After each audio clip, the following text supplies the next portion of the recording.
Radio Natividad y el Diario Católico de Venezuela les da la bienvenida al curso Introducción a los Escritos de San Pablo, con Monseñor Mario Moronta y el presbítero Edwin Contreras.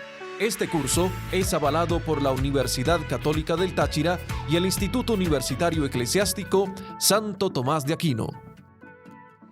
Bienvenidos nuevamente a este curso de San Pablo. Saludamos a todos los paulinos que hacen este camino con San Pablo en sus escritos.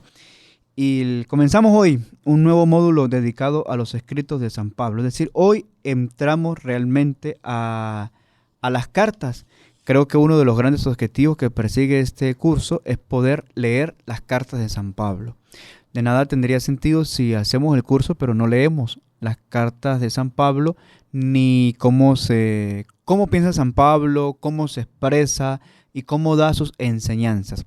Recordemos bien que Pablo es apóstol, no tanto escritor, porque Pablo nunca escribió para que sus obras fuesen estudiadas, si fuesen aplicadas como estudio. No, Pablo no escribió una obra, por decirlo así, una obra filosófica, una obra que quedara para la posteridad y que fuera recordado por sus escritos. No, Pablo se dedicó en sus cartas, utilizó el recurso, como lo dijimos en las clases anteriores, un recurso propio de la época para poder comunicar una verdad, la verdad de Jesucristo resucitado de entre los muertos. Esa es su gran pasión. Pablo, recordemos, el apóstol de Cristo resucitado, pero lo manifestó y lo manifestó a través de sus escritos. Sus escritos son para acompañar la vida espiritual, la vida práctica de cada uno de nosotros, pero su fuerza es el ser apóstol de Jesucristo. Pero tenemos que estudiar sus escritos, nosotros sí, lo estudiamos gracias a lo que él pudo dejarnos, y las comunidades también fueron conservando, como lo vimos en el módulo del cuerpo paulino. Recordemos cómo se agrupan las cartas de San Pablo. Es importante tenerlo porque así cuando entremos en la carta sabemos frente a qué grupo de cartas pertenece y más o menos cuál es el motivo de la carta. Esto nos puede ayudar muchísimo. Entonces, se consideran grandes cartas de San Pablo la primera y la segunda carta a los tesalonicenses. Luego, la carta a los Corintios, primera y segunda de Corintios, la carta a los Gálatas y su gran obra teológica, que es considerada así, la carta a los Romanos. Luego pertenecen a las cartas de la cautividad, es decir, Pablo en prisión. La carta a los Filipenses, la carta a los Efesios, la carta a los Colosenses y la carta a Filemón. Y también un tercer grupo la forman las cartas pastorales, que son la primera y la segunda carta a Timoteo y la carta a Tito. Y por último, vamos a dejar la carta a los hebreos. ¿Por qué la dejamos de último? Creo que alguna de las grandes preguntas que ustedes nos hicieron fue que la carta a los hebreos ¿se considera de Pablo o no se considera de Pablo? Pues eso mismo se preguntan los autores y los estudiosos. Si la carta es de Pablo o no es de Pablo. Entonces la dejamos allí porque la tradición se ha mantenido en que la carta es considerada de Pablo, pero los estudios consideran que no. Entonces nosotros tendríamos que estudiarla con detenimiento y decir por qué sí se considera de Pablo y por qué no se considera de Pablo. Entonces así tendremos las cartas de San Pablo. Entonces tenemos las grandes cartas, las cartas de la cautividad, las cartas pastorales y la carta a los hebreos. Comenzamos hoy con la primera carta, la primera carta que Pablo escribió fue la carta a los tesalonicenses. Primera carta a los tesalonicenses. Recordemos que Pablo visita la comunidad de Tesalónica en su segundo viaje misionero. Pero no es que llegó y les escribió. No. Pablo, recordemos, Pablo visita la comunidad, conoce la comunidad y después ese es que les escribe la carta. Por eso la carta de Tesalonicenses es después del segundo viaje misionero de San Pablo, de acuerdo a la narración que hace Lucas. Entonces entremos a la carta a los tesalonicenses. La primera carta a los tesalonicenses es una carta pequeña, una carta compuesta nada más y nada menos por 5 capítulos. Entonces estamos en un escrito pequeño. Vamos a estudiar un poco el contexto. ¿Por qué Pablo escribe esta carta?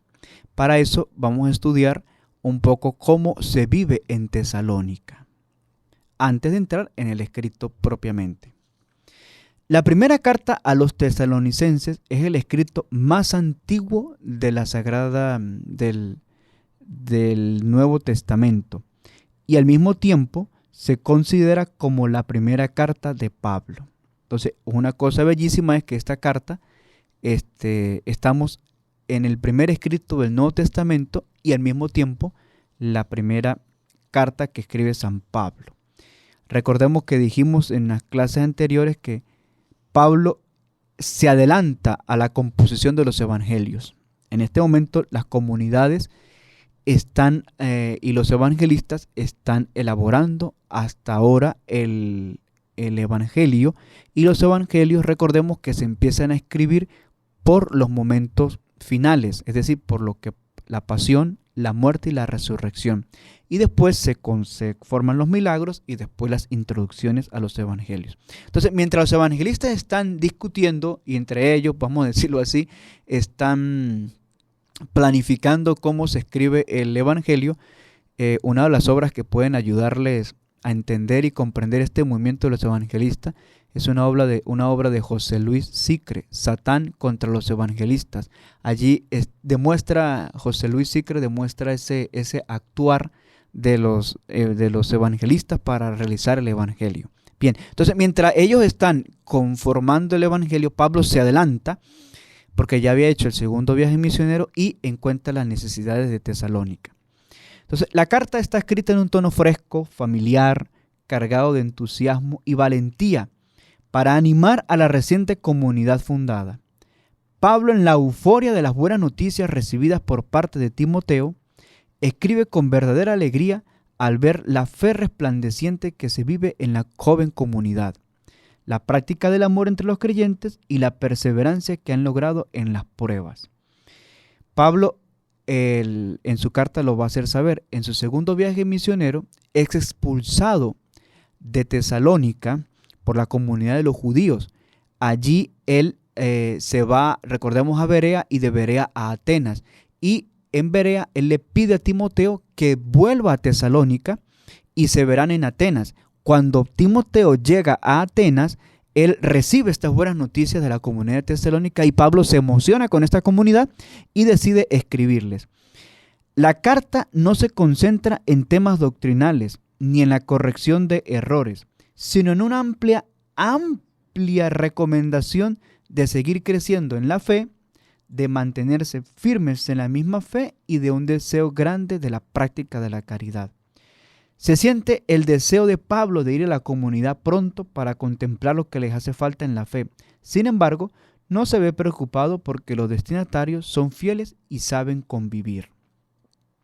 Pues viven en la esperanza, proclamada varias veces en la carta del próximo regreso de Cristo. Esta carta se deja ver como la escritura de un padre a su hijo. De hecho, él se hace llamar padre e incluso se hace llamar madre. Pues dice que los cuida como una madre cuida a su hijo. Pues Pablo, expresándose en un lenguaje sencillo y ameno, envuelve al lector dejándole conocer su confianza, el fervor y las dificultades que la comunidad debe ir experimentando. Entonces es una carta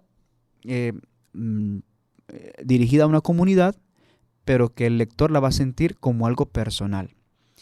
Con la primera carta a la comunidad de Tesalónica, Pablo recoge los temas centrales de la predicación primitiva, invitando a esta joven comunidad cristiana a vivir la santidad de vida, el amor y la esperanza de la próxima venida de Jesús.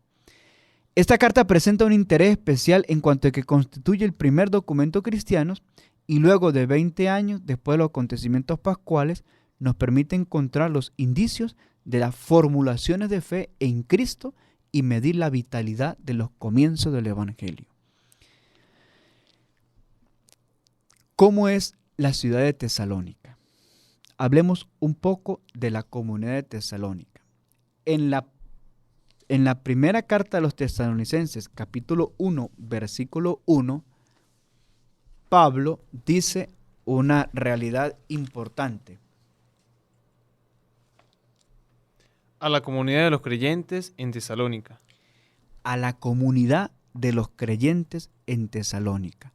Pero incluso lo enriquece mejor, porque Pablo va a expresar en este versículo, primero que lo escribe él, luego que se dirige a la comunidad de creyentes que él había encontrado en Tesalónica y a la ciudad de Tesalónica.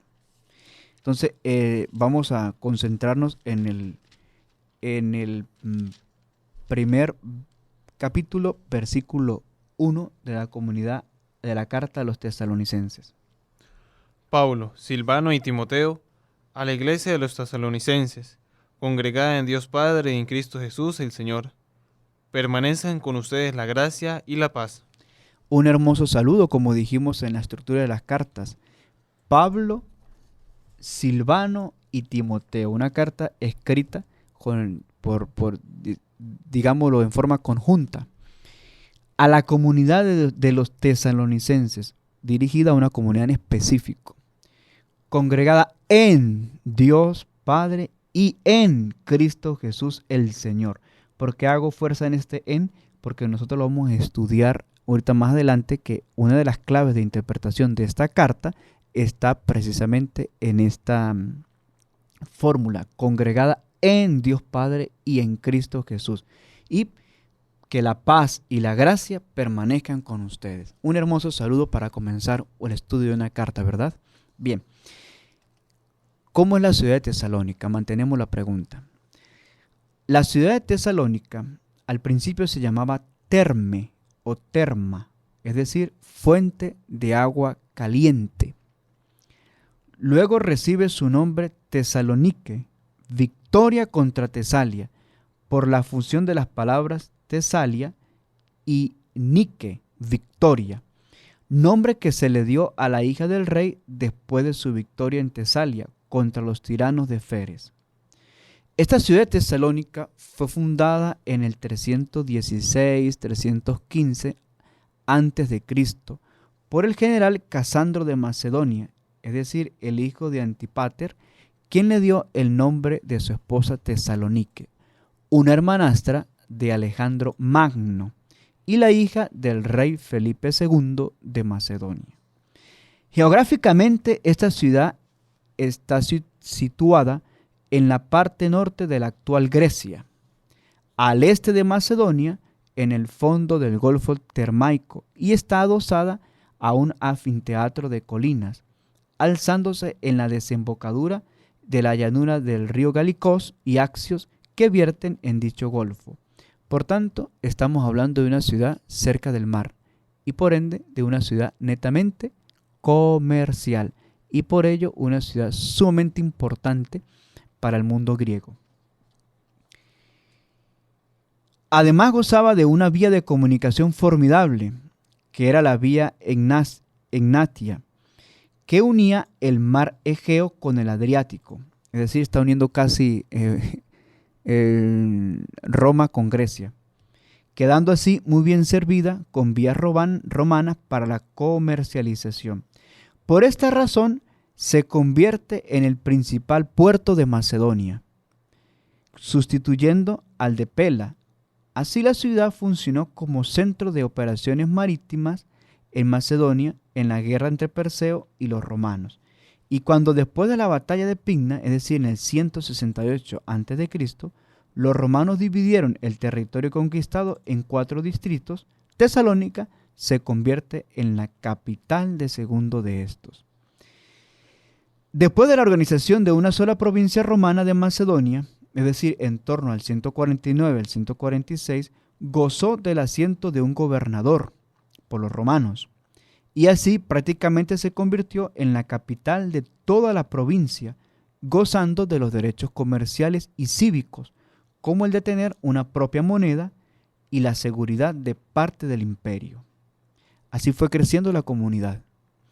La comunidad, después de haber sido fundada, va adquiriendo derechos de acuerdo a quien la va gobernando, y Roma le da la posibilidad, cuando fue conquistada por Roma, le da la posibilidad de tener un gobernador y de tener su propia moneda y la seguridad de parte del imperio.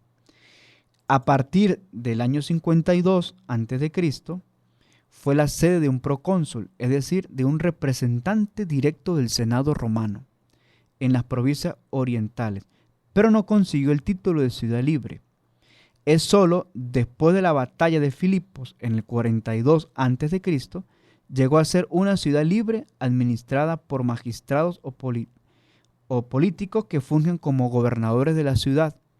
Sin embargo, la ciudad, como estaba administrada por un colegio de 5 o 6 politarcas, se demuestran Hechos 17, 5, 8, Hechos 17, 5, 8, estaba gobernada por estos politarcas, y un consejo que preparaba las leyes supo aprovechar la paz romana y todas las posibilidades de comercio que le permitían entre el intercambio de riquezas mineras y agrícolas. Esto le hizo que se desarrollara como una ciudad puerto, es decir, una zona importante del mercado comercial en la cual vivían, lógico, extranjeros, y por ende su mayor número eran de la comunidad judía o hebraica. Entonces tenemos una comunidad, una ciudad que en movimiento, es decir, un puerto. En un puerto llega todo. Entonces, una cultura diversa, por ende una religión diversa, no todos creían en el mismo Dios. Existía el politeísmo, tanto por cultura griega como por cultura romana, y también estaban los judíos ahí. Entonces era una ciudad muy amplia, de una mente bastante amplia. Se necesitaba una mente amplia para poder hablarle a los habitantes de Tesalónica. Y esta mente, en el cristianismo, la tiene Pablo. Pablo se arriesga a hablarle al mundo de Tesalónica. ¿Por qué Pablo habla a Tesalónica? Vamos a ir al mismo capítulo 1 de la carta de los tesalonicenses, en el versículo 6. A su vez, ustedes se hicieron imitadores nuestros y del mismo Señor, cuando al recibir la palabra, probaron la alegría del Espíritu Santo en medio de fuertes oposiciones. Pablo les dice ahí por qué le va a escribir la carta: porque se hicieron seguidores de Cristo. Es decir, ustedes siguieron nuestro ejemplo, es decir, el de Pablo, el de Silvano y Timoteo, y el ejemplo del Señor. Así Pablo se arriesga a fundar una comunidad, o a fortalecer más bien una comunidad en medio de tanta dificultad, no solo comercial ni cultural, sino religiosa. Tesalónica pasa a ser la primera provincia europea con la que tenía contacto el apóstol durante sus viajes. Todo su trasfondo se va a desarrollar en el libro Los Hechos de los Apóstoles, capítulo 17, cuando Pablo y Silas van a la ciudad y luego de un mes aproximadamente hablaron de los acontecimientos de Jesús, y algunos griegos y unos judíos creyeron y formaron la primera comunidad cristiana. La población de Tesalónica no era homogénea, como dijimos anteriormente, sino que sí se respiraba la prosperidad de la ciudad, pero ahí era una ciudad de un carácter cosmopolita, es decir, habían familias itálicas, sirios, egipcios, judíos, y entre otros eso hacía proliferar variedad de culto y adoración de muchas divinidades. Entonces, como dijimos, una ciudad politeísta. Pablo llega a Tesalónica hacia el año 50, durante su segundo viaje misionero. Cuando llega encontró allí una sinagoga, porque habían judíos, con una notable e influyente comunidad, aspecto que le permite hablar de una organización y de una pertenencia a un lugar para el culto, que no se encontraba en otros lugares, como en Filipos, porque Pablo llega a Tesalónica luego de Filipos, como lo vimos en el segundo viaje misionero. Entonces Pablo llega a la ciudad, encuentra, vamos a decirlo así, semillas de fe en un solo Dios, y le entra en la sinagoga y comienza a hablar de lo que él quería comunicarles, la experiencia de Jesús, el resucitado. Entonces Pablo comienza proclamando esa nueva a los judíos dentro de la sinagoga, como lo vamos a encontrar en el libro de los Hechos de los Apóstoles, capítulo 17, versículo 2. Hechos de los Apóstoles, capítulo 17, versículo 2. Allí Pablo va a estar durante 3 días, durante 3 sábados, predicando en la sinagoga. La predicación de Pablo se centró en qué forma, en el Dios vivo y verdadero, el Dios de Jesús, el Salvador. Y ese Dios único hay que servirle. Y ese Cristo es el Mesías que tenía que morir y después de muerto tenía que resucitar. Con esto, Pablo asentó una verdad en medio de tanto politeísmo. Asentó el monoteísmo en medio de una comunidad politeísta. Esto ocasionó 2 aspectos importantes que se resaltan en la carta. Primero, la confirmación de una comunidad estable, permanente y perseverante, y al mismo tiempo generó molestias en la comunidad, de modo que algunos judíos se organizaron para acusarlo y lo sacaron de Tesalónica con el principio de que había faltado el edicto del emperador. ¿Por qué? Porque predicaba la figura de otro rey llamado Jesús. Esto ocasiona una persecución a Pablo y a Silas y huyen de la comunidad. Este testimonio lo encontramos en Hechos 17:1-9. Hechos 17:1-9. Así, el libro de los Hechos de los Apóstoles dividen la estadía de Pablo en 2 partes. 1, el momento donde predicó Pablo. Y 2, en que se ocasionó disturbios y provocó la salida de Pablo de Tesalónica. Pero la comunidad se va a fortalecer. La comunidad sigue fiel, constante, y por eso Pablo se va a arriesgar a escribirles. La comunidad se fortalece por una cosa curiosa, la conversión de los gentiles, es decir, de aquellos que no conocían a nada de Dios, y por supuesto de algunos judíos. Vamos al versículo 9 del capítulo 1, Primera de Tesalonicenses, capítulo 1, versículo 9. Todos hablaban del éxito que tuvimos entre ustedes y de cómo se pasaron de los ídolos a Dios, pues empezaron a servir al Dios vivo y verdadero.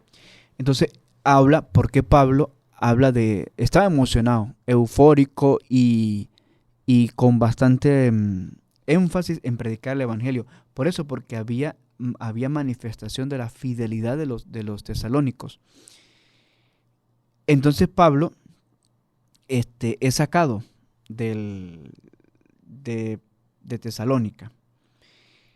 Pero es ayudado por Jasón. Cuando los judíos quieren deshacerse de Pablo y sabiendo que se encuentra alojado en su casa, en la casa de Jasón, él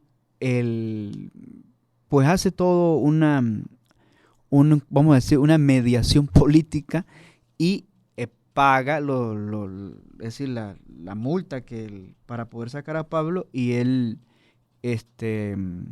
Jasón, que era un judío convertido, logra conseguir con el pago de la fianza la libertad de Pablo. Es decir, que pudiesen sacarlo de la comunidad prontamente.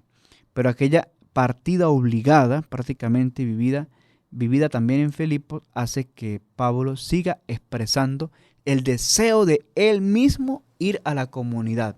Y esto lo vamos a encontrar en la primera carta de los Tesalonicenses, capítulo 2, versículo 18. Pablo, capítulo 2, versículo 18. Él expresa ese deseo de volver él mismo de nuevo a Tesalónica luego que lo sacaron así como obligadamente. Quisimos ir a visitarles, y en cuanto a mí, Pablo, lo intenté varias veces, pero Satanás no puso trabas. Satanás colocó las trabas para poder ir de nuevo a Tesalónica, pero Pablo, inteligente, lo va a expresar en el capítulo 3, versículo 1 de la misma carta. Él va a dar una solución. Pablo no que se quedó porque Satanás le impidió ir a Tesalónica, no, él da una solución. Capítulo 3, versículo 1. Como no podía soportarlo más, decidí quedarme solo en Atenas. ¿Por qué se queda solo? Porque él le había pedido a Timoteo que luego de esa salida obligada que él tuvo de Tesalónica, se devolviera a Tesalónica y él comenzara a predicar. Timoteo trae a Pablo las buenas noticias que él estaba viviendo la comunidad de Tesalónica y Pablo se anima a escribir con énfasis a esta comunidad. Entonces, lo resaltante es que cuando Timoteo regresó, informó a Pablo de todo lo que encontró en esa comunidad y esto causó una alegría espléndida en Pablo, que la hace saber, dice, que están firmes en el Señor y intensificó el deseo de volver a verlos. Primera de Tesalonicenses, capítulo 3, versículos 6 al 13. Él allí habla del nuevo deseo de volver a verlos, porque al recibir buenas noticias, pues él se llena de entusiasmo misionero. Los apóstoles, al marchar, dejaron un número de cristianos, ciertamente algunos judíos, muchos adictos, adoradores a Dios, que estaban habitando en Tesalónica. La causa de preocupación de Pablo era únicamente una cosa, la fe de la comunidad. Pablo movió todo para que la fe en la comunidad se mantuviese firme, se mantuviese estable. En efecto, Pablo le da fuerza a este término de fe en la comunidad y busca resaltarlo de una manera importante. Pablo resalta 4 veces el término de fe en esta comunidad. Primer momento que lo resalta. Primera de Tesalonicenses, capítulo 3, versículo 2. Primera de Tesalonicenses, capítulo 3, versículo 2. Y enviarles a Timoteo, hermano nuestro, que junto con nosotros trabaja con Dios por el Evangelio de Cristo. Él debía fortalecerlos y animarlos en la fe. Segundo testimonio. Primera de Tesalonicenses, capítulo 3, versículo 5. Por eso no pude esperar más y envié a Timoteo para tener noticias de la fe. No fuera que el tentador los hubiera hecho tropezar, resultando inútil nuestro trabajo. Tercer testimonio. Primera de Tesalonicenses, capítulo 3, versículo 7. Así que son ustedes, hermanos, y su fe lo que nos dio ánimo en nuestras angustias y pruebas. Y último testimonio, Primera de Tesalonicenses, capítulo 3, versículo 10. Noche y día le pedimos con la mayor insistencia que nos permita volver a verlos y completar lo que todavía falta a su fe. Y esto deja muy claro que uno de los temas importantes de la carta de Tesalonicenses es la preocupación por la fe en la comunidad creciente. Entonces, por 4 testimonios, Pablo resalta esta insistencia. ¿Por qué esta insistencia?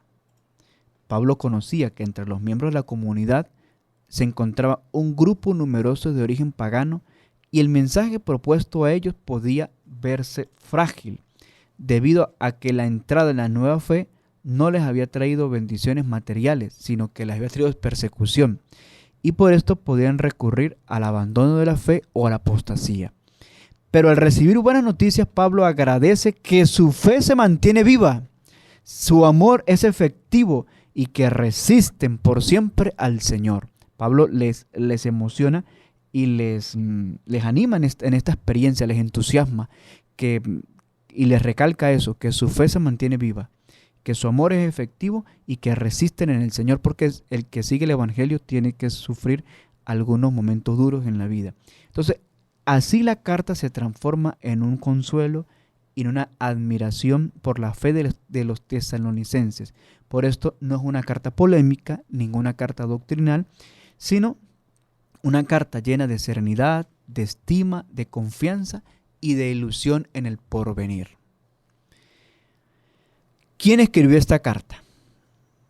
Vamos a leer el capítulo 2, versículo 2. Capítulo 2, versículo 2, ciertamente de la primera carta a los tesalonicenses. Acabamos de ser muy maltratados e insultados en Filipos, pero confiados en nuestro Dios, nos atrevimos a anunciarles el mensaje de Dios, enfrentando nuevas luchas. Ahí está, nos atrevimos a escribirle, pues el autor, como dijimos, está marcada por la originalidad de Pablo. En el estilo y en la teología. Su estilo es directo, sencillo, pero a la vez familiar y cercano. Su teología no contiene temas doctrinales, sino las figuras literarias de Pablo. Su centralidad está en Cristo. Lugar. ¿Dónde se escribe esta carta? No se escribe en Tesalónica. Recordemos que Pablo va a visitar a la comunidad y luego es que les escribe. La mayoría de los autores afirman que Pablo la escribió mientras estaba en Corinto, con la colaboración de Timoteo y de Silas. Es allí donde se escribió esta carta. La mayoría le da fuerza a que fue escrita en Corinto. Sin embargo, tenemos en el Códice Alejandrino y en muchos otros que se señala al saludo del final que fue escrita en Atenas. A lo mejor alguno en algún manual va a encontrar que fue escrita en Atenas. Y en efecto, Atenas es nombrada en la carta, en el capítulo 3, versículo 1. Pero la frase no permite saber con claridad si los misioneros se encontraban en esta ciudad cuando se escribió. ¿Qué valoración podemos hacer para optar por la ciudad de Corinto? Primero, se debe a que el testimonio que aparece en los manuscritos es más antiguo. Es decir, en los manuscritos donde está la carta, habla de que fue escrita en Corinto. 2. La narración de los Hechos de los Apóstoles, en virtud de la cual Pablo estaba en Corinto cuando Silas y Timoteo vienen desde Macedonia a Tesalónica. Es decir, en el capítulo 18 y versículo 5 de Hechos de los Apóstoles. Un testimonio que nos da Lucas. Y tercero, el interés por Pablo por un propio contacto con la comunidad. Le había motivado a escribir una vez recibidas las noticias de Timoteo y de Silas. Es decir, tenemos un testimonio histórico, que son los manuscritos, tenemos un testimonio narrado por Lucas y un interés de Pablo por la comunidad. Para que sea para que dé la fuerza a Corinto. ¿Y cuándo la escribió? Pablo la escribió entre el año 49 e inicios del año 51, ciertamente después de Cristo, durante la estancia en Corinto, en Hechos de los Apóstoles 18:11.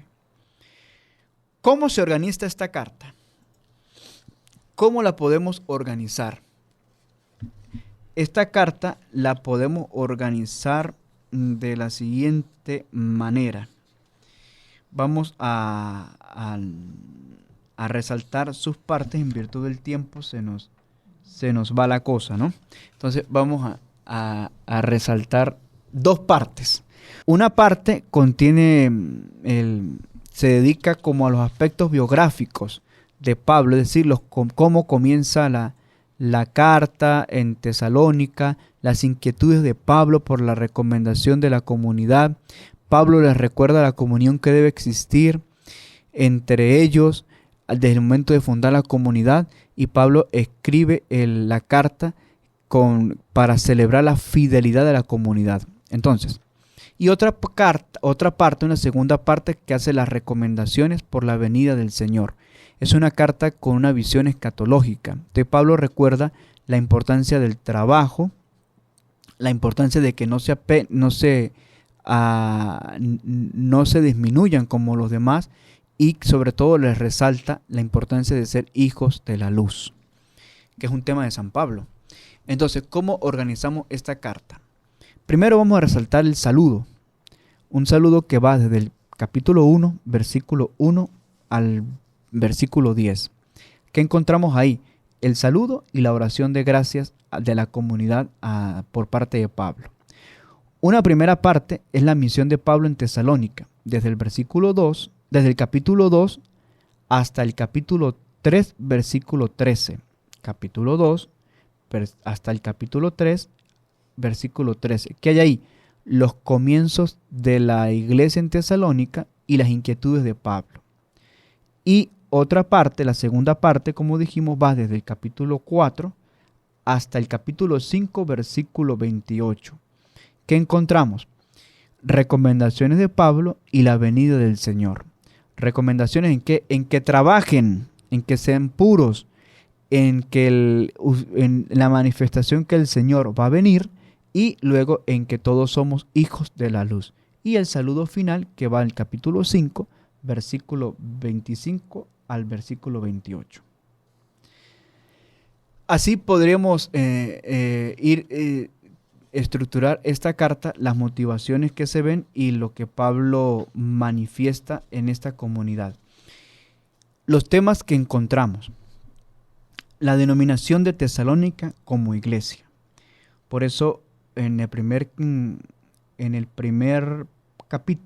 versículo, capítulo 1, versículo 1, Pablo dice: a la iglesia de Tesalónica en Dios Padre y en el Señor Jesús Mesías.